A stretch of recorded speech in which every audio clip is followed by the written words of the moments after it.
శ్రీ మహాగణాధిపతయే నమః. శ్రీ గురుభ్యో నమః. సంకష్టహార చతుర్థి, దీనినే సంకటహార చతుర్థి అని కూడా అంటారు. ఈ వ్రతం ప్రతి మాసంలో వచ్చే కృష్ణపక్షంలో చవితి తిథి నాడు చేస్తారు. ఈ వ్రతం మొదటిసారి ఆచరించినవాడు బ్రహ్మ. ఎందుకంటే ఆయన స్వయంభూ మనవు కాలంలో సృష్టి ఆరంభించే సంకల్పం చేశాడు.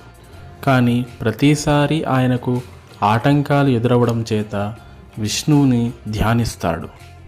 విష్ణువు ప్రత్యక్షమయ్యి బ్రహ్మకు, నువ్వు ముందుగా గణపతిని పూజించలేదు, అందుకే నీకు ఆటంకాలు ఎదురవుతున్నాయి అన్నాడు.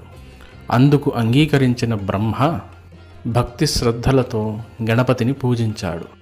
అలా బ్రహ్మ మొదటిసారి గణపతిని పూజించిన రోజు భాద్రపద బహుళ చవితి. గణపతిని పూజించిన వెంటనే బ్రహ్మ సృష్టి చేయడం ఆరంభించాడు. అప్పటి నుంచి ప్రతి మాసంలో కృష్ణపక్షంలో వచ్చే చవితి తిథి నాడు ఎవరైతే గణపతిని భక్తి శ్రద్ధలతో పూజిస్తారో వారికి సర్వ విఘ్నాలు తొలగుతాయని బ్రహ్మవరం ఇచ్చాడు.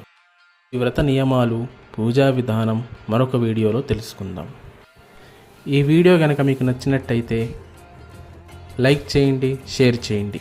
ఇటువంటి మరికొన్ని పూజా విధానాల కోసం మా ఛానల్ని సబ్స్క్రైబ్ చేసుకోండి.